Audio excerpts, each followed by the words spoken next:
अब इसके बाद जो हमें चीज समझनी है वो है टाइप्स ऑफ कैश बुक, जो है हमारी थर्ड डेफिनेशन। अब हमें ये जानना है कि हमारी कैश बुक के अंदर कितनी टाइप्स होती है। तो हमारी इस फर्स्ट ईयर की बुक के अंदर हमें कैश बुक की 4 टाइप्स गिवन है यहाँ पर। अब 4 टाइप कौन कौन सी हैं? तो सबसे पहले हमारे पास आती है single column cash book, number 2 पे आती है हमारे पास double column cash book, number 3 पे आती है हमारे पास 3 कॉलम कैश बुक, और नंबर 4 पे आती है हमारे पास पेटी कैश बुक। तो अब ये 4 हमारे पास कैश बुक की टाइप्स आ गई हैं हमारे पास। तो हम जिस तरह हम चैप्टर में आगे बढ़ते रहेंगे, हम इसको बनाना भी सीखेंगे, इसके अंदर इंट्रीज करना भी सीखेंगे। तो अब ये हो गई हमारी 4 डेफिनेशन हमने कवर कर ली है इस चैप्टर में से। अब आते हैं हम अपनी 5वीं डेफिनेशन पे है, जो है सबसे मेन इनकी टाइप है, वो है 3 कॉलम कैश बुक। अब हमें समझना है 3 कॉलम कैश बुक को। अब 3 कॉलम कैश बुक किस तरह की दिखती है, मैं यहाँ बीच में लगा देता हूँ। 3 कॉलम कैश बुक कुछ इस तरह की दिखती है। अगर आप लोगों ने पहली बार इसको देखा है तो आपको इसको समझने में थोड़ी सी प्रॉब्लम होगी, मगर अब मैं आपको बताता हूँ कि ये जो इतने सारे कॉलम्स हैं इसके अंदर, ये किस किस चीज के कॉलम्स हैं। फर्स्ट ऑफ ऑल हमारे पास इसके अंदर एक डेट का कॉलम होता है, नंबर 2 पे हमारे पास है पर्टिकुलर का कॉलम, नंबर 3 पे हमारे पास है LF। अब ये LF का मतलब क्या होता है? इसका मतलब होता है लेजर फॉल्यू। नंबर 4 पे हमारे पास जो होता है ये होता है सेल्स डिस्काउंट, नंबर 5 पे हमारे पास होता है कैश, और नंबर 6 पे हमारे पास है बैंक। अब आपने ये देखा होगा, नोट किया होगा, जिस तरह मैंने आपको पहली डेफिनेशन में ये बात बताई थी कि कैश बुक डिवाइड हुई होती है 2 चीजों में, एक होती है रिसिप्ट, एक होती है पेमेंट। अब ये 2 कॉलम आपको नजर आ रहे होंगे, एक रिसिप्ट का, एक पेमेंट का। अब कैश बुक हमारी डिवाइड हुई है 2 में। अब आप लोग ये भी सोच रहे होंगे कि यार मैंने तो ये कहा है कि ये डेफिनेशन ये कैश बुक जो है ये 3 कॉलम है, मगर इसके अंदर तो पर साइड पे, दोनों साइड पे 6-6 कॉलम है, तो ये 3 कॉलम कैसे हुई? अब मैं बताता हूँ इसका पता कैसे चलता है। अगर आप जरा नजर दौड़ाएं, आपके लास्ट के जो 3 कॉलम्स हैं लेजर फॉल्यू के आगे वाले, सेल्स डिस्काउंट, कैश और बैंक। पेमेंट की साइड पे देखा जाए तो परचेज डिस्काउंट, कैश और बैंक, इनकी वजह से ये 3 कॉलम्स कैश बुक है। अगर जहां तक बात की जाए 2 कॉलम कैश बुक की, तो 2 कॉलम कैश बुक के अंदर सेल्स डिस्काउंट और परचेज डिस्काउंट नहीं होता। जो इसके अंदर दिए हुए यहाँ पर अगर आप देखें, रिसिप्ट की साइड पे सेल्स डिस्काउंट लिखा हुआ है और पेमेंट की साइड पे लिखा हुआ है परचेज डिस्काउंट। ये 2 कॉलम कैश बुक के अंदर ये दोनों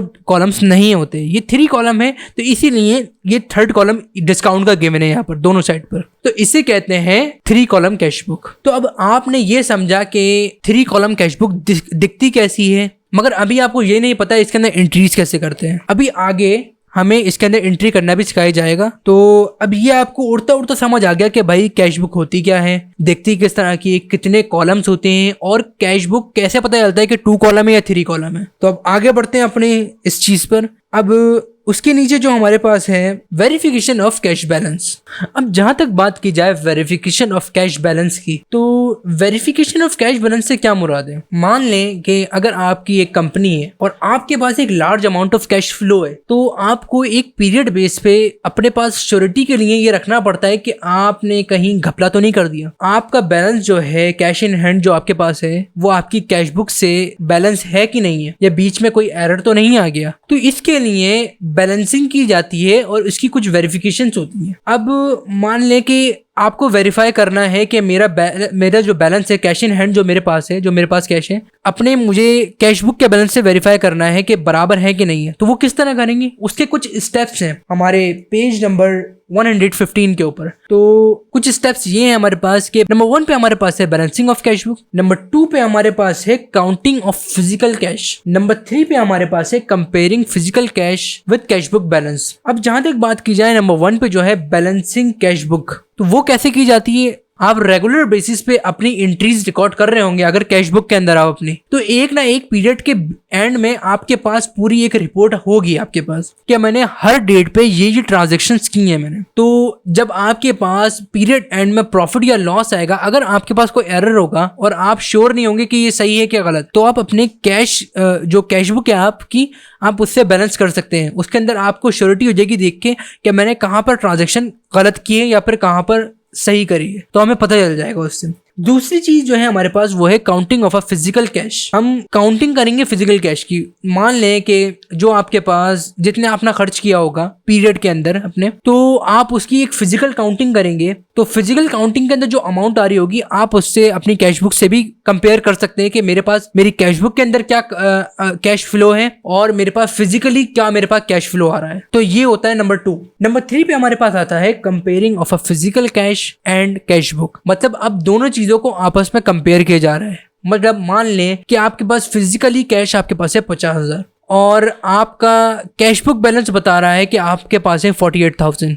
अब उसकी बहुत सारी वजूहत हो सकती हैं कि आपके पास से 2,000 वो गए कहाँ पर, जो आपके पास कैश बुक के अंदर नहीं शो हो रहे। कैश बुक आपका बैलेंस दिखा रहा है कि आपके पास है 48,000, मगर आपके पास फिजिकली है 50,000, तो मतलब आपके पास 2,000 से फर्क आ रहा है। तो इसीलिए ये बैलेंसिंग की जाती है और ये वेरिफिकेशन की जाती है। अब यहाँ तक तो हमें समझ आ गया कि वेरिफिकेशन ऑफ कैश बैलेंस क्या होता है। उसके बाद हमारे पास अगली डेफिनेशन जो है वो है step of balancing the cash book. अब ये कुछ स्टेप्स लिखे हुए हैं, मैंने आपको कुछ सिखाए हैं। अगर आप लोगों को पढ़ना है तो आप इसको पढ़ सकते हैं पेज नंबर 115 के ऊपर। तो ये आप एक दफ़ा अगर पढ़ेंगे तो आपको समझ आ जाएगा, मगर मैं ये आपको क्यों नहीं समझा रहा, क्योंकि मैं इसकी डायरेक्ट आपको एंट्री चार्ट पे करके दिखाऊंगा। तो इसको थोड़ा सा स्किप करते हैं थोड़ी देर के लिए, मगर इस वीडियो में हम कवर करेंगे इसको इंशाल्लाह।